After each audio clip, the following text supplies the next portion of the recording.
Vamos nos sentar, por favor. Queridos, o mundo espiritual maior é Jesus, né? No momento que eu comecei a orar pelos pastores, veio uma seta, me cravou do lado esquerdo aqui, mas foi embora em nome de Jesus. Em nome de Jesus. Nós vamos pregar na graça do Senhor Jesus essa noite. Deixa a sua Bíblia aberta em Josué capítulo 3. Josué capítulo 3. Glória a Deus. Esse texto é muito precioso para nós essa noite, muito precioso. Está fechando um tempo na vida de Israel, tempo em que Moisés já descansou no Senhor, um tempo em que um líder novo nasce na liderança. Ele já existia, Josué. Uma geração já tinha falecido, a geração que se rebelou contra o Senhor no deserto. Esse povo que se rebela contra o Senhor, eles andam 40 anos em círculo, estavam do lado da terra prometida, e por causa dessa condição, das palavras deles, dos comportamentos deles, eles ficaram 40 anos andando do lado da terra que Deus tinha prometido para eles. E enquanto o último deles não veio a falecer, a nova geração não assumiu. Agora todos eles já não existem mais, só os filhos dos filhos. Quando eles disseram que aquela terra ia os consumir, os filhos de quem eles falaram, que eram os filhos deles, é que vão possuir a terra. Um novo tempo. Os desafios agora são reais para essa nova geração. Josué, Deus fala com ele.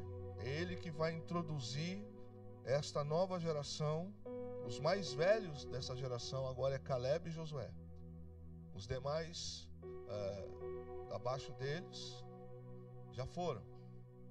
Verso 1, de 1 a 6. No dia seguinte, logo cedo, Josué e todos os israelitas partiram de Sitim e chegaram às margens do Jordão, onde acamparam antes de atravessar o rio.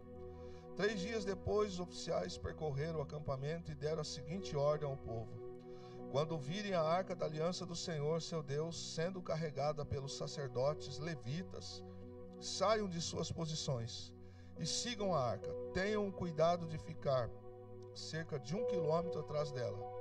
Não se aproximem demais. Assim, vocês saberão por onde ir, pois nunca passaram por este caminho. Então Josué disse ao povo: purifiquem-se, pois amanhã o Senhor fará grandes maravilhas entre vocês. Verso 8. Pela manhã, 6, pela manhã, Josué disse aos sacerdotes: levantem a arca da aliança e conduzam o povo para o outro lado do rio. Eles levantaram a arca da aliança e foram à frente do povo. Verso 8. Dê a seguinte ordem aos sacerdotes que carregam a arca da aliança: quando chegarem junto às margens do Jordão, parem exatamente ali. Então Josué disse aos israelitas: aproximem-se e ouçam o que diz o Senhor seu Deus. Hoje vocês saberão que o Deus vivo está entre vocês. Ele certamente expulsará os cananeus, os hetitas, heveus, ferezeus, gigazeus, amorreus, jebuseus de diante de vocês. Vejam a arca da aliança que pertence ao soberano de toda a terra. Os conduzirá para o outro lado do Jordão. Escolham agora 12 homens das tribos de Israel, um de cada tribo. Os sacerdotes levarão a arca do Senhor, o soberano de toda a terra. Assim que seus pés tocarem as águas do Jordão, a correnteza será interrompida rio acima, e as águas se levantarão como um muro. O povo deixou o acampamento para atravessar o Jordão, e os sacerdotes que levavam a arca da aliança foram à frente deles. Era a estação da colheita, e o Jordão transbordava sobre as margens. Assim que os sacerdotes que levavam a arca puseram os pés na água, junto às margens do rio. A correnteza acima daquele ponto foi interrompida e começou a se acumular a uma grande distância de lá, perto da cidade chamada Ada, nos arredores de Zaretã. E a água abaixo daquele ponto correu para o Mar Morto, até o leito do rio secar. Então todo o povo atravessou em frente da cidade de Jericó. Os sacerdotes que levavam a arca da aliança do Senhor ficaram parados no meio do leito do rio em terra seca. Enquanto o povo passava, esperavam ali até que todo Israel tivesse atravessado o Jordão em terra seca. Vamos para o capítulo 4, querido. Verso de número 4. Então Josué convocou os 12 homens que havia escolhido, um de cada tribo de Israel, e lhes disse: vão até o meio do Jordão, à frente da arca do Senhor seu Deus. Cada um de vocês pegue uma pedra e carregue-a sobre o ombro. Serão 12 pedras no total, uma para cada tribo de Israel. Elas serão um monumento entre vocês. No futuro, seus filhos perguntarão: o que significam essas pedras? E vocês dirão: elas servem para nos lembrar que o rio Jordão parou de correr quando a arca da aliança do Senhor passou por ele. Essas pedras serão uma recordação no meio dos israelitas para sempre. Assim, os israelitas fizeram como Josué havia ordenado. Pegaram 12 pedras do meio do Jordão, uma para cada tribo, exatamente como o Senhor tinha dito a Josué. Levaram as pedras ao lugar onde acamparam aquela noite e as deixaram ali. Josué também ergueu um monumento com 12 pedras no meio do Jordão, no lugar onde haviam parado os sacerdotes que levavam a arca da aliança. Essas pedras estão lá até hoje.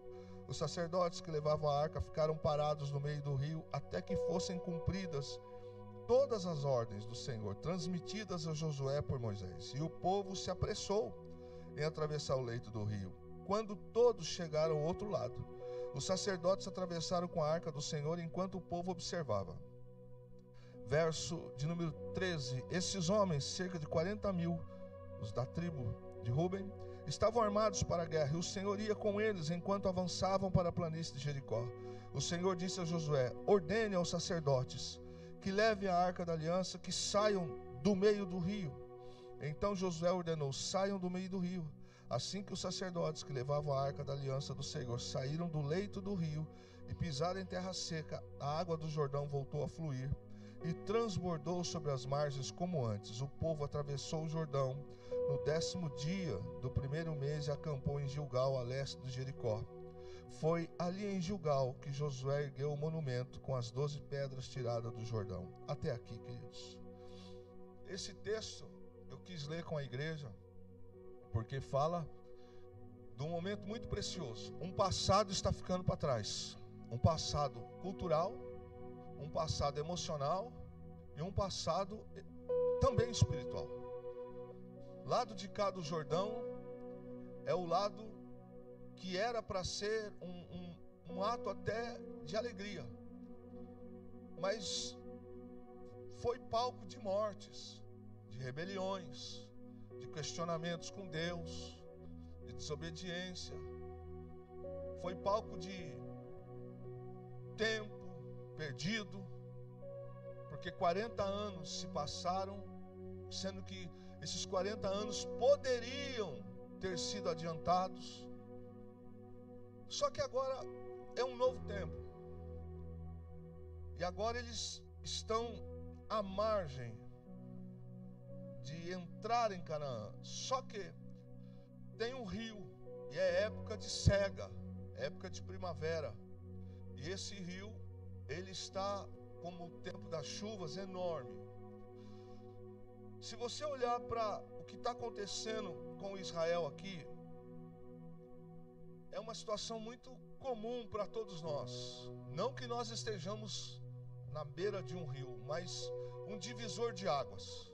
Mudanças de ciclos, mudanças de níveis, novas travessias na nossa vida, normalmente nos assustam. Todas as vezes que nós vamos fazer mudanças na nossa vida, nós trememos por dentro. Porque as coisas podem não estar como nós queremos, mas nós nos acostumamos às vezes até com aquilo que não é bom. Nós nos acostumamos com o sapato velho. Nós nos acostumamos com a cadeira rasgada. Nos acostumamos com algumas coisas que não estão como deveriam estar, mas já estão do nosso jeito. E quando temos que nos abrir para o novo, nos assustam algumas coisas, porque nós vamos ter que deixar para trás alguns hábitos, alguns costumes, porque talvez vamos ter que colocar as mãos para trabalhar. Nenhuma das vitórias de Deus até aqui, Israel, quando sai do Egito, o Senhor batalha por eles, mas conforme eles vão mudando, o Senhor agora fala, agora vocês vão lutar. Só que daqui para frente, as coisas agora são com eles. Deus estará com eles, mas eles vão ter que possuir. Eles vão ter que colocar a fé e as mãos para poder possuir. Até aqui, a coluna de nuvem, ou de fogo à noite, os protegia. A nuvem também estava sobre eles. Do Jordão para frente é pisar na terra, é entrar no novo. Não terá mais a nuvem, não terá mais a coluna de fogo, mas Deus estará com eles. Até a margem daquele rio, do Rio Jordão, era como se Deus fizesse tudo por eles. Do Jordão para lá, a fé vai ter que entrar em ação 100%. E as mudanças de níveis que Deus nos leva, mudanças de estações que Deus nos leva, elas nos assustam. E eu fico pensando, quando esse povo estava às margens do Jordão, eles que já tinham escutado o que aconteceu com os pais deles, eles estavam há 3 dias acampados nas margens daquele rio. Canaã está do outro lado. Atravessaram de Jericó para cá, antes de chegar em Jericó, eles ficaram ali 3 dias. Um rio intransponível. Nesse tempo estamos falando em 1.800.000, 700.000 pessoas. Não dá para construir barcos para atravessar para lá, porque vão ficar enfraquecidos. Não dá para construir pontes. Possível. A nado também não dá. O rio é alta correnteza. Tem mulheres, tem crianças, tem animais. Então o olhar para o Jordão é um olhar de um susto. Estavam assustados. Só que Deus fala com Josué. Deus diz, eu vou engrandecer você agora perante eles, e você vai fazer com que eles entrem na terra. E a palavra que o Senhor trouxe de orientação foi esses textos que em resumo nós lemos aqui. Mas preste atenção, diante dos desafios que Deus nos põe para tudo, para casa, para a vida pessoal, para a carreira, para tudo, sempre a incredulidade vai nos dizer, vamos voltar para o lugar seguro? Quem aqui já não pensou nisso? Quando você está diante de um desafio, às vezes a gente ora para Deus abrir uma porta para nós, estuda, pede oração, faz entrevistas, por exemplo, e na hora que Deus abre a porta, parece que a gente esquece do Deus que nós servimos. A incredulidade vem e diz assim, quer saber? É melhor eu voltar para o cantinho lá no almoxerifado, sala escura, apertadinho. É melhor eu voltar lá para o meu trabalho, onde eu casqueava ovelhas, onde eu ferrava cavalos, porque para aquela função lá em cima, lá no primeiro andar, na diretoria, eu não sei se eu vou aguentar, eu não sei se eu vou suportar. Enquanto eu estava tocando aqui, era uma coisa, mas agora é liderar. Aí vem sempre uma frase que quer nos pressionar. Vamos, me deixa onde eu estou. Pelo menos aqui eu estou quietinho. Essa é a frase que a nossa carne, muitas das vezes, ela prefere ouvir. Mas a fé, quando ela está viva dentro de nós, ela sempre vai dizer para nós: vamos avançar para onde Deus está operando. Vamos seguir em frente porque Deus está no comando. Vamos seguir em frente porque a palavra do Senhor é a palavra de promessa. Vamos caminhar, vamos arregaçar as mangas, porque se Deus prometeu, Ele nos fará entrar aonde Ele prometeu. Essa é a situação que aqueles homens estão ali. 3 dias diante de um rio que está transbordando. E é interessante que a palavra de Josué para eles, nesses 3 dias que eles estão olhando, o rio transborda e ele vai adiante. Ele entra pelos campos e a coisa se avança. E é interessante porque as águas que avançaram por causa do tempo da primavera, e o povo já sabe da profundidade das águas do Jordão. E eles estão aqui, não há uma possibilidade de atravessar. É profundo onde eles estão. E Deus fala com Josué para que ele chame os sacerdotes. E ele diz: no entanto, peça que mantenha uma distância, que os sacerdotes vão à frente, ponham a arca sobre o ombro. Na verdade, essa instrução já era uma instrução de Levítico. Não se carregava a arca assim. Não se carregava a arca também aqui. A arca se carregava assim, sobre os ombros. Era um símbolo da presença de Deus. É carregar a presença de Deus. E a palavra do Senhor para eles é: fiquem distante, no nosso português, 2.000 metros ou 1.000 metros, alguns dizem, mas não se aproximem da arca, deixe que os sacerdotes, eles vão. E então os sacerdotes se posicionam, eles vão à margem do rio. Agora imagine os sacerdotes, se são crentes que são religiosos, chegou a hora da fé entrar em ação, porque no pisar naquelas águas é afundar, não tem outro jeito, não tem, se Deus não operar, vão morrer afogados. E o Senhor diz: esperem, para que numa distância de 800 côvados, que eles então, depois que entrarem, as tribos tinham um comando, cada uma ia entrar após os sacerdotes chegar ao meio do rio. Por que será que Deus diz para que eles mantenham uma distância da arca? Todas as vezes que Deus nos desafia, escute isso, para tomarmos uma decisão, para irmos para algo novo, para rompermos uma nova estação, a voz da incredulidade quer dizer: fique, vamos ficar naquilo que é seguro.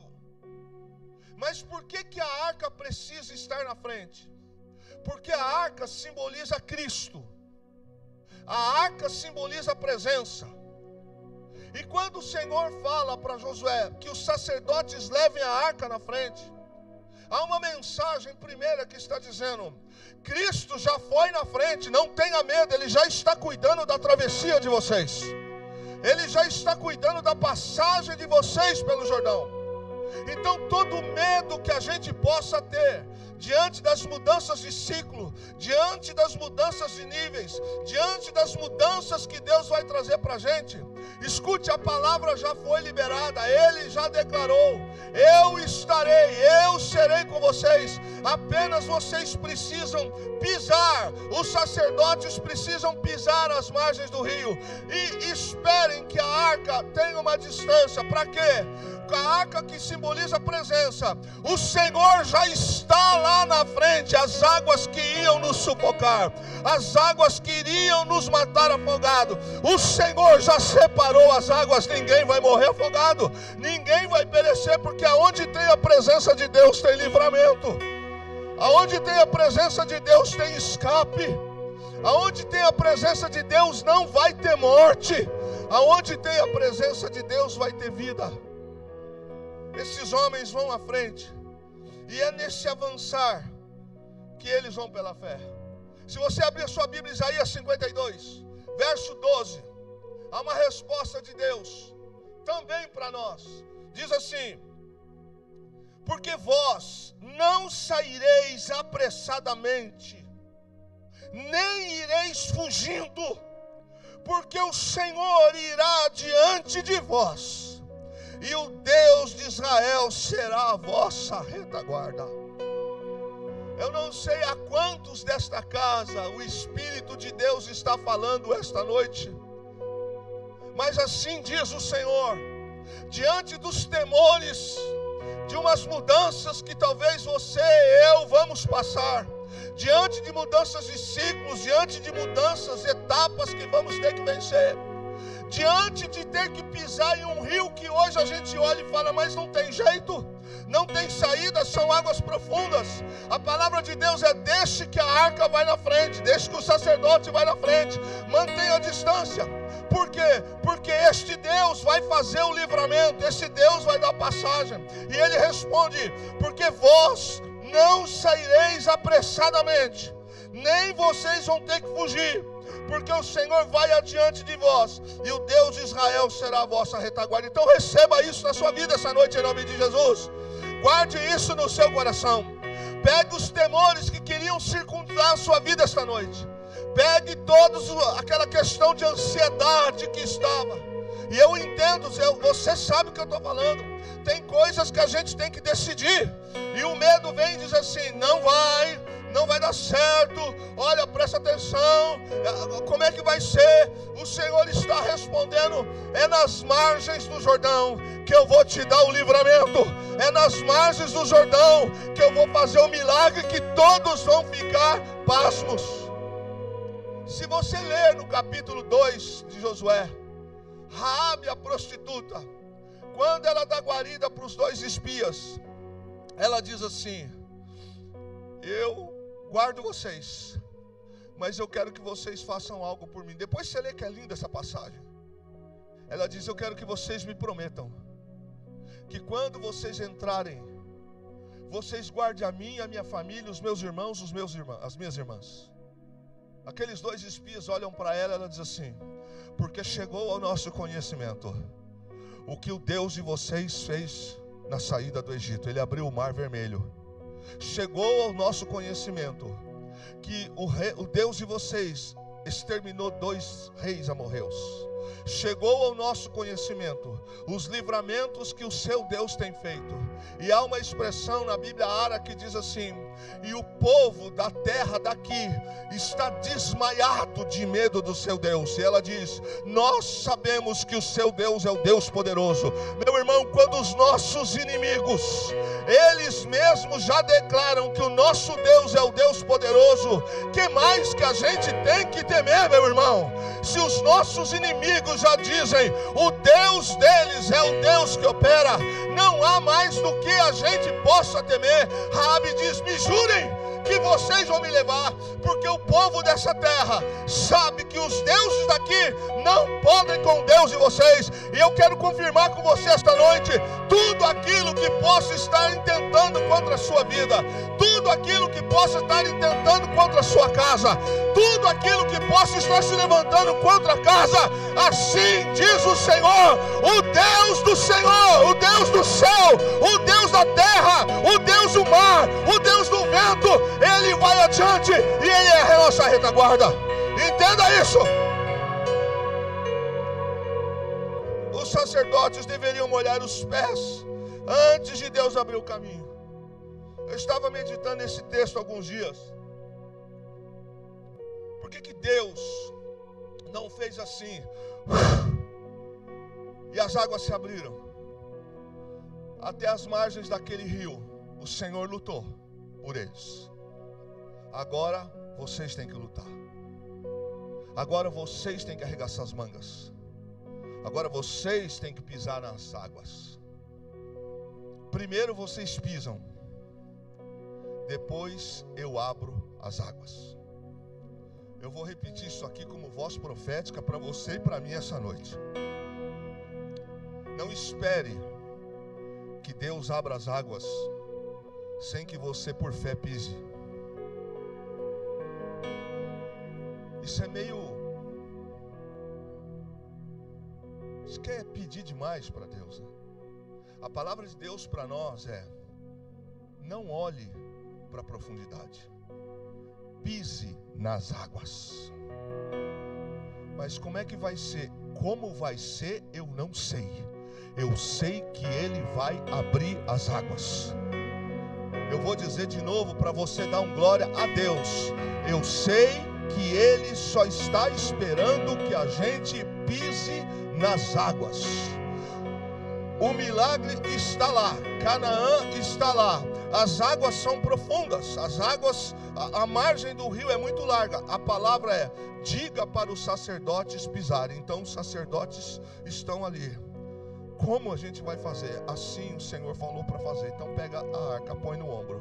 Quando eles pisam, conforme eles pisam na água, passo por passo, as águas foram se abrindo.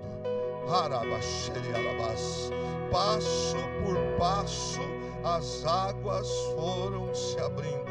As coisas não vão acontecer se a gente não se mover.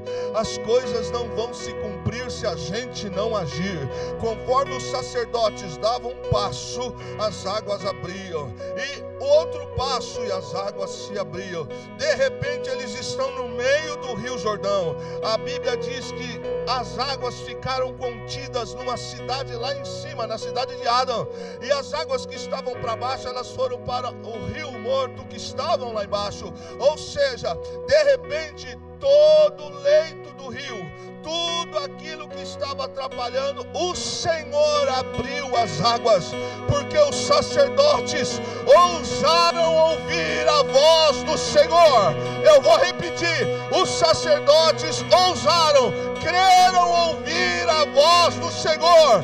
Deus está nos dizendo esta noite: não temas na minha palavra, creia no que eu estou dizendo, diz o Senhor. Pise nas águas que eu vou abrir o caminho. E os sacerdotes entraram. É interessante, porque se os sacerdotes não pisam, o Rio Jordão não se abre.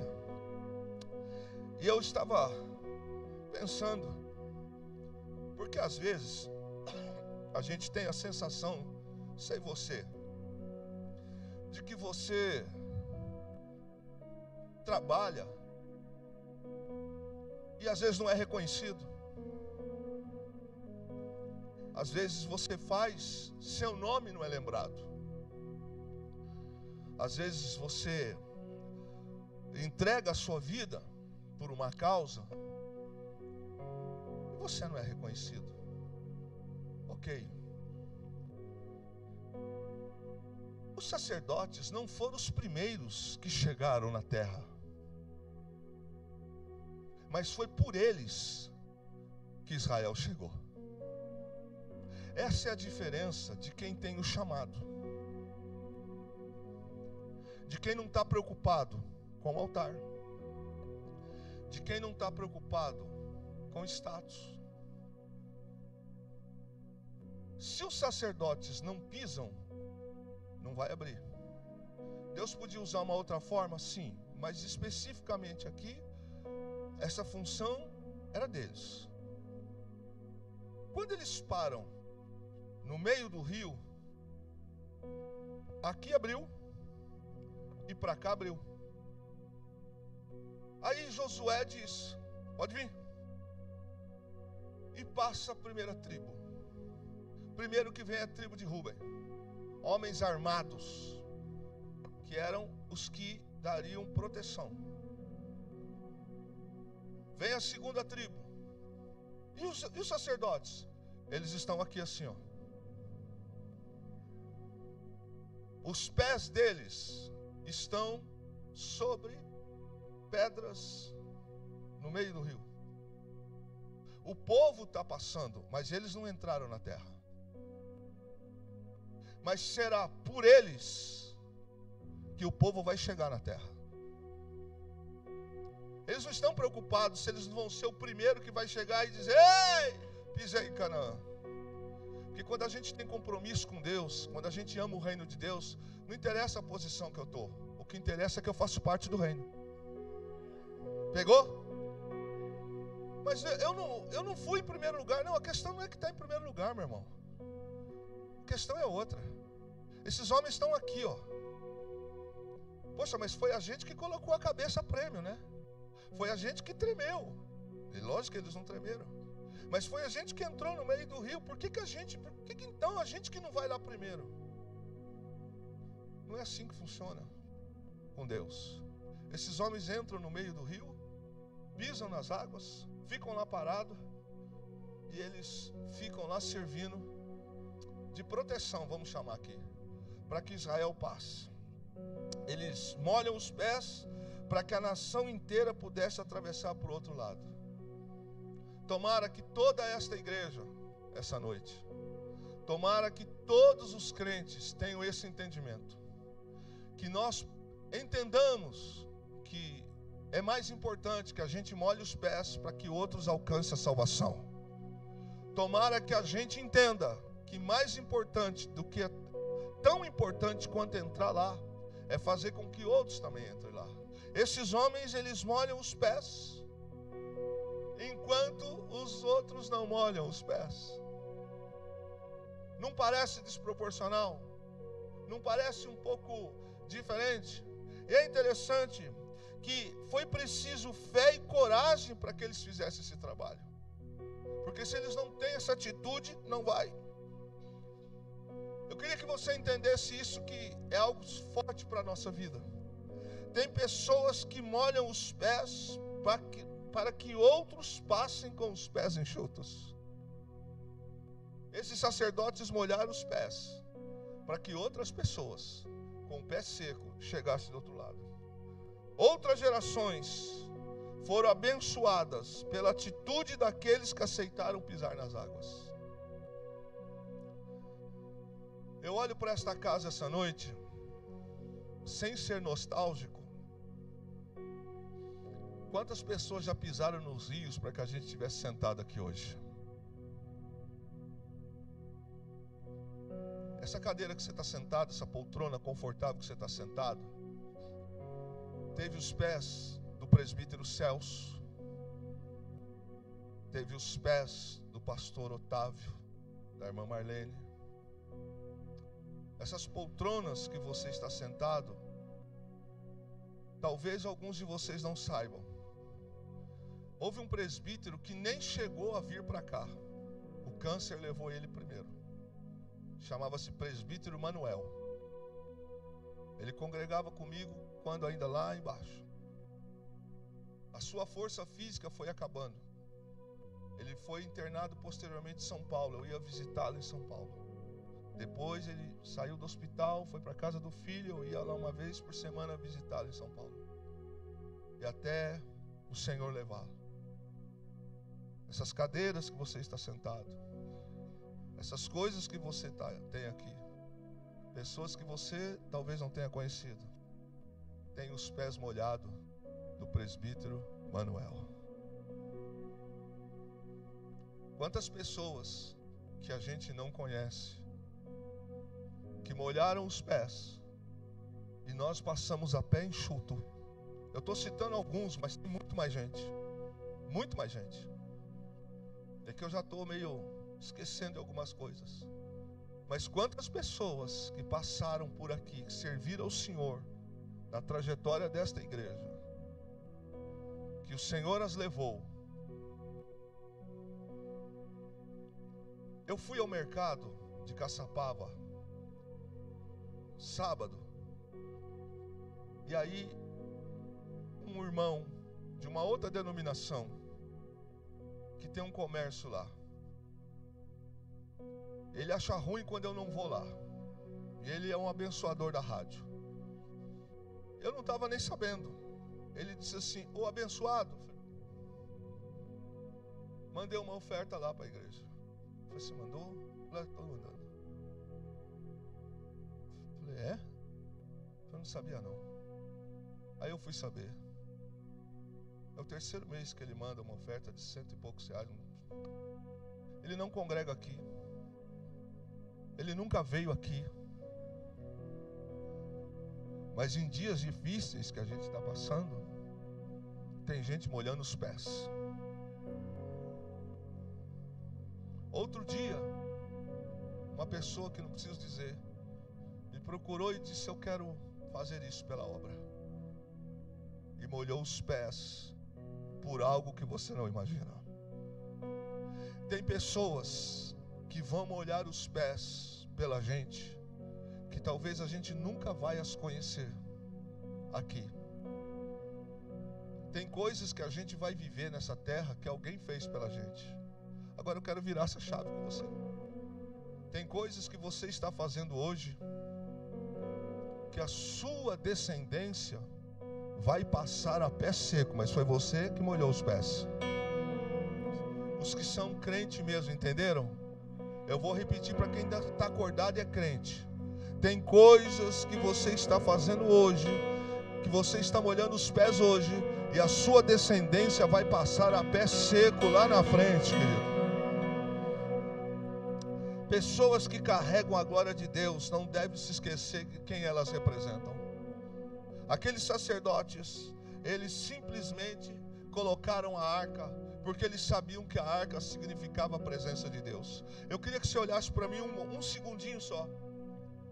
Você entende qual é o espírito que está sobre sua vida? Quem entende isso? Você entende que o medo, a angústia, que os desafios não podem te matar? Você entende que as pressões vêm realmente para nos sufocar, para nos desanimar, para não fazer a gente pisar nas águas?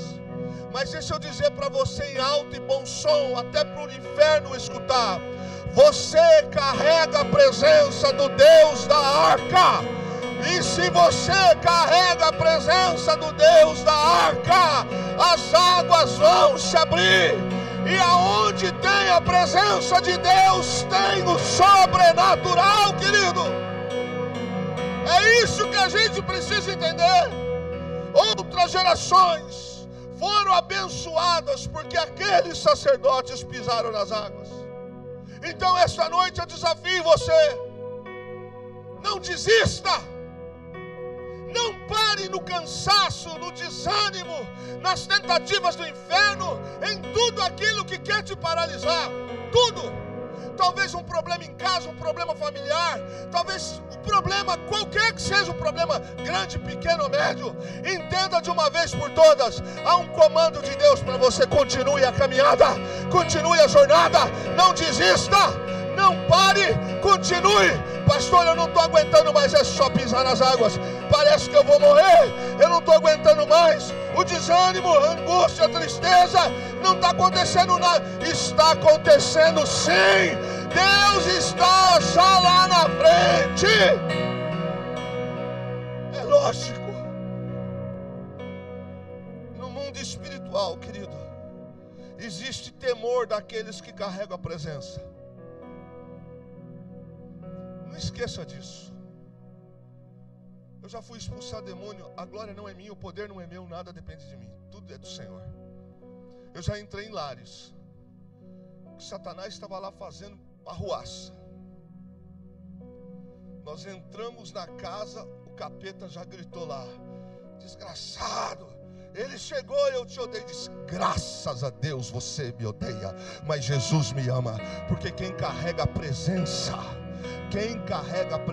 o mundo espiritual te conhece. Diga para o teu irmão: o mundo espiritual conhece quem carrega a presença. Irmão, disso ninguém engana. Escute bem, eu posso colocar um kit religioso, eu posso andar com uma Bíblia debaixo do braço, Eu posso conhecer Escritura, eu posso conhecer a Bíblia de Gênesis e Apocalipse, como o diabo conhece, mas se a presença não habita aqui, significa nada. Lembra-se do apóstolo Paulo, que os filhos daqueles homens, dos mágicos, eles foram lá, foram expulsar lá um demônio lá. O diabo falou assim: Paulo eu conheço, Jesus eu conheço, mas vós quem sois? Deu uma surra neles todos, e rasgou a roupa deles, ficaram todos pelados, passaram vergonha. Quem não carrega a presença não faz diferença no mundo espiritual. Esses homens estão atravessando uma virada de ciclo. Quem está entendendo? Há uma virada de ciclo para acontecer aqui. Tem uma virada de chave que está para acontecer aqui, Aguinaldo.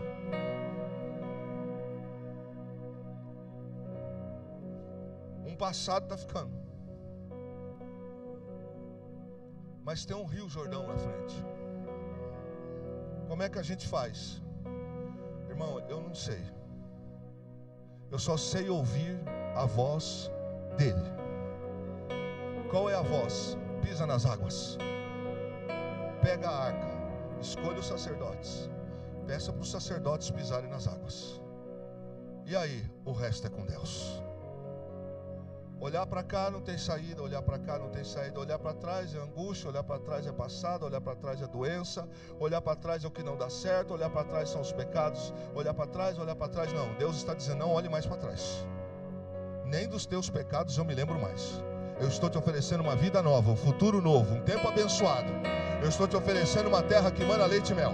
Eu estou te oferecendo uma trajetória nova. Não rejeite a bênção. Tem gente que Deus abriu a porta, a pessoa não está tomando posse. Aí não adianta, irmão. Para que você pede para a gente orar? Se você não exerce aquilo que Deus está colocando na tua vida. Eu tenho receio. Receio do quê? Se Deus está respondendo essa noite: eu sou o Deus que te saro, eu sou o Deus que te curo, eu sou o Deus que vai na tua frente, eu sou o Deus que abre o mar, eu sou o Deus que abre o Jordão, eu sou o Deus que caminho com você. O que eu preciso fazer? Eu preciso pisar. Quando esses homens pisam nas águas, meu irmão, a natureza afinou, porque o Senhor manda na natureza.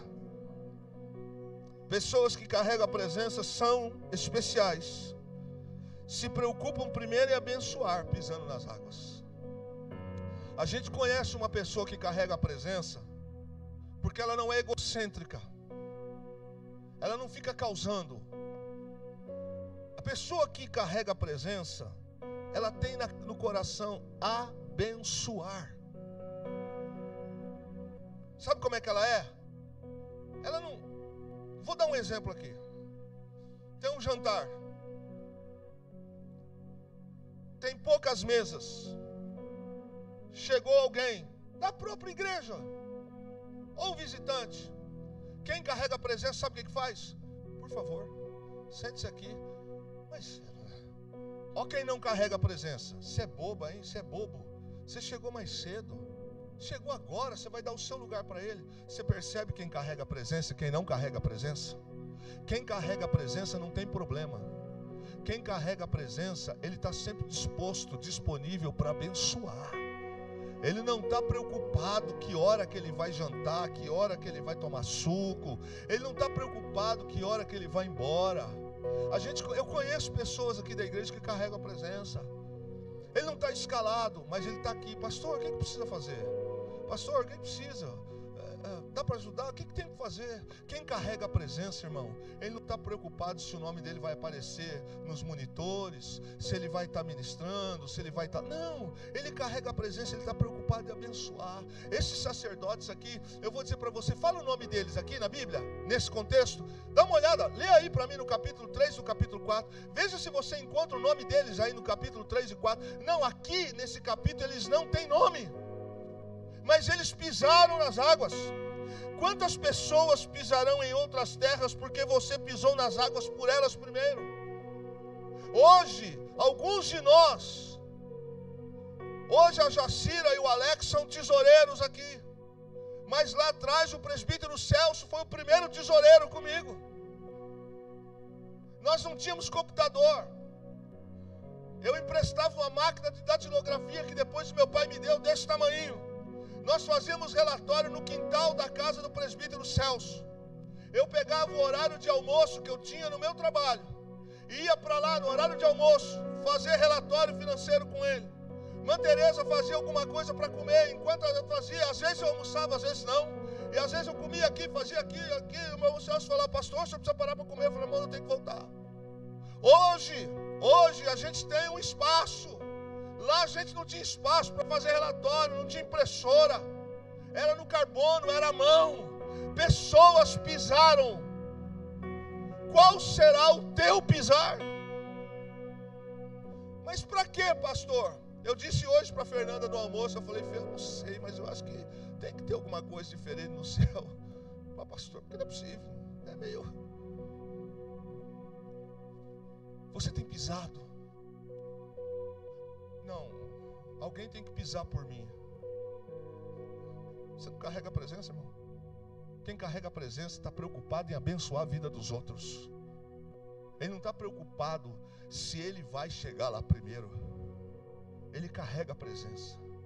O texto diz que pessoas que nós nem as conhecemos, não importa, lá na eternidade nós vamos conhecê-las. E algumas delas, vocês vão conhecer o presbítero Manuel lá no céu. Vocês vão conhecer. E eu vou dizer para vocês, lembra aquele irmão que eu falei, presbítero Manuel? É esse aqui, ó. Hoje ele não tem mais câncer. Ele está com um corpo restaurado, não tem mais dificuldade. Pessoas da sua família serão abençoadas porque você molhou os pés para elas passarem. Normalmente, nossos filhos não sabem metade daquilo que a gente passa, para que eles possam ter, vestir e ser o que são. Haverá pessoas que serão abençoadas por algo que você fez ontem, e elas não têm o mínimo de ideias. O mínimo de ideias. Às vezes nós chegamos aqui no culto, às vezes não, chegamos aqui. Os monitores estão funcionando, a mesa de som funcionando, a mídia funcionando. E a gente chega aqui, tá tudo bem, tudo certo, vai terminar o culto daqui a pouco, você pum, pá. Mas tem gente aqui que abre, que fecha, que cuida, que faz. Sabe, querido, depois você pergunta para a Fernanda como é que é o nosso domingo em casa, para entregar pão fresco aqui à noite. Tem pessoas que elas não estão preocupadas se elas vão fazer um churrasco, se elas vão comer isso, vão fazer aquilo. Elas estão preocupadas de dar o melhor para que você passe com o pé seco. E é interessante, porque a maior parte do ano, deixa eu te dizer isso, eu quero caminhar para o final com você, que a maior parte do ano, o Rio Jordão possuía a largura de 30 metros, na época que o rio não transbordava. Mas na época que as águas, na primavera, as águas eram cheias, o rio, a largura dele era de 1 quilômetro. E é nesse tempo que os sacerdotes vão ter que atravessar, pisar. Largura de 1 quilômetro. Israel vai atravessar o Rio Jordão com 1 quilômetro de largura, um rio profundo. Quando os sacerdotes pisaram nesse rio, as águas pararam de correr 30 quilômetros acima. Na cidade, está na Bíblia, de Adão. Tem coisas que a gente faz aqui, Deus só está esperando a gente fazer para travar, resolver, liberar lá. Quando eles pisam aqui, o povo que está olhando, olha, 3 dias olhando para aquelas águas e vendo 1 quilômetro de largura. Terceiro dia, Josué fala, pode ir, sacerdote. 1 quilômetro de largura de rio. Quando eles pisam, as águas abrem. As águas que estavam para baixo desceram para o Mar Morto, secou-se aqui. As águas que estavam para cima, 30 quilômetros para cima, elas ficaram e fez uma parede daqui. Só pelo ato desses homens de pisar. E Deus não escolheu para Israel passar na época que a água estava baixa. Deus parece que tem um senso de humor com a gente, sim ou não? Por que, Senhor? Porque o Senhor não manda a gente passar na época que está mais seco. Não. Porque a minha glória eu vou manifestar para que todo mundo saiba que eu sou poderoso na sua vida. É interessante. Isso nos ensina, irmãos, que pessoas, olha, presta atenção, que sem passos de fé, sem molharmos os pés, provavelmente não haverá grandes progressos. Quem não molha os pés, não tem progresso. Cada passo que os sacerdotes davam, abriam-se as águas diante dele. Arca nos ombros. Não era apenas pisar no meio do rio, era o que os sacerdotes carregavam. Era a arca sobre os ombros da presença. Cada príncipe, aí o comando de Josué, disse assim: quando o povo passou, peça para 12 homens, cada um pegar 12 pedras. Tirem essas 12 pedras. Não era pedrinha não, viu, querido? Eram pedras pesadas que cada homem colocou no ombro. E caminharam do Jordão até Gilgal 13 quilômetros carregando essas pedras no ombro. Por que Deus foi fazer um pedido desse para esse povo? A Bíblia diz que houve 2 memoriais. Um não diz que Deus pediu para Josué, mas Deus, também o texto não diz que Deus o repreendeu. Então fica subentendido que Deus pediu. Porque quando os sacerdotes estão parados no meio do rio, os 12 homens pegam pedras grandes, põem sobre o ombro e atravessam e vão para o outro lado. Josué vai lá, pega 12 pedras e faz um memorial dentro do rio. E vai. Depois que ele constrói, ele vai para o outro lado e fala assim para o sacerdote: agora vocês podem vir. E ele diz, para que todas as vezes que as águas baixarem, quem passar vai olhar e vai ver que povo poderoso passou por aqui. Tem coisas que a gente não entende agora, mas a gente só vai entender depois por que Deus vai fazer. Agora é interessante que essas pedras no meio do Jordão, quem que havia pisado por ali antes? Ninguém. Ninguém passou por aquele lugar. Não havia roupa de mergulho, não havia submarino. Ninguém havia pisado naquele lugar, mergulhado ali. Aquele caminho, só Israel passou por aquele lugar. Ninguém mais, daquele dia em diante, ia passar por essas águas.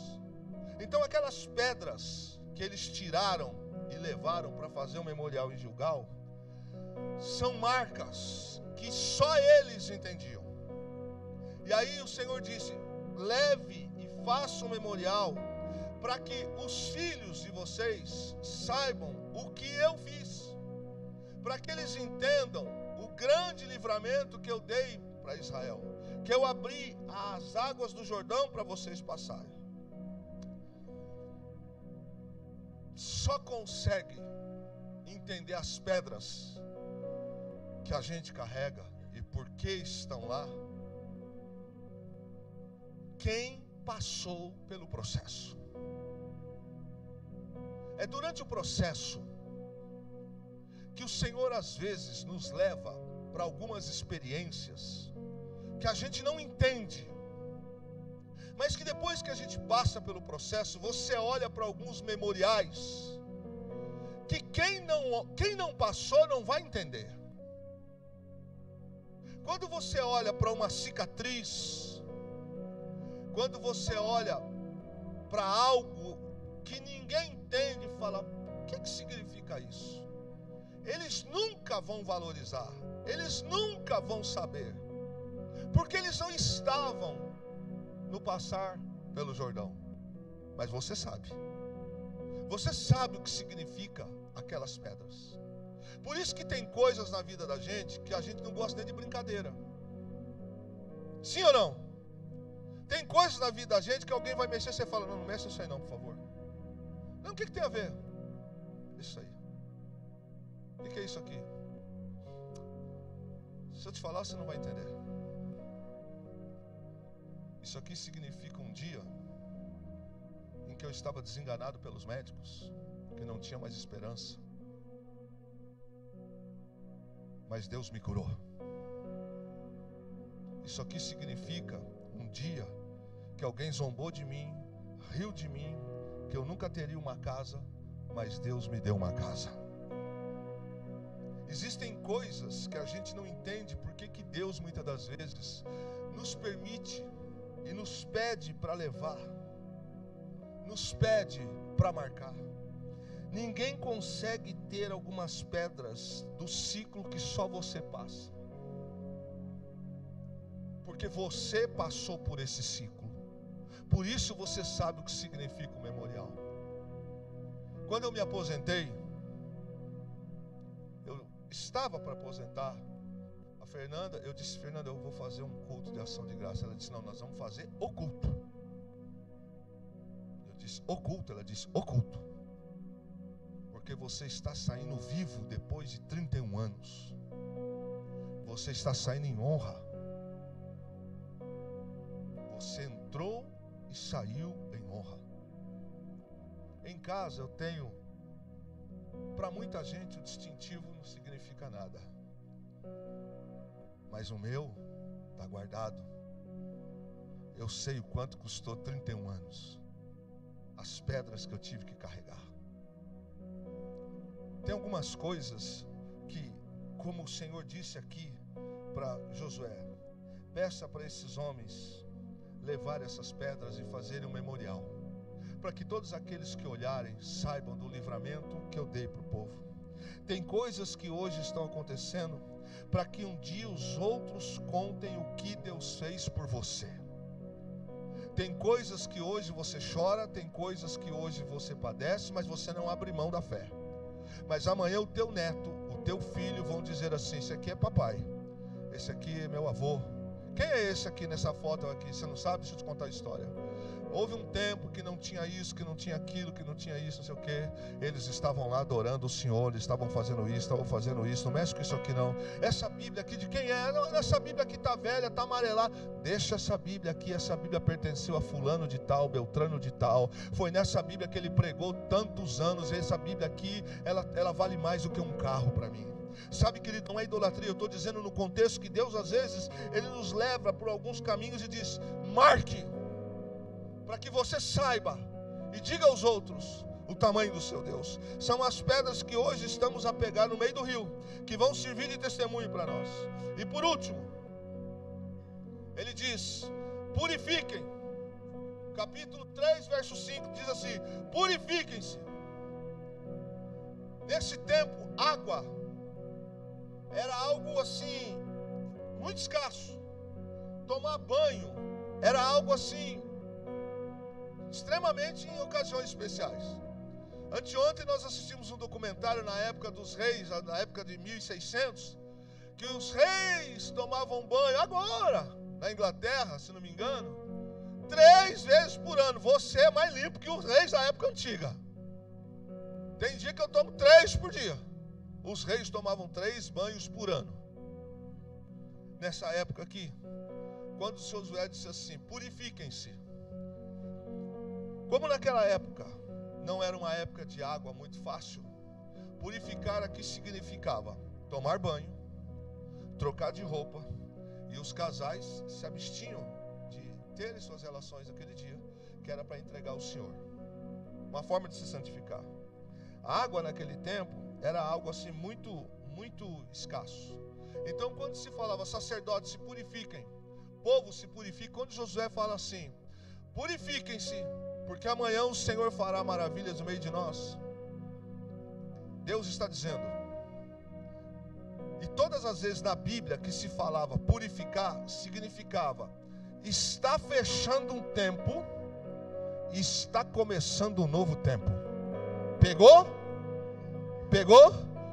Quando ele fala, Josué passa pelo arraial e diz assim: mande que todo Israel se purifique.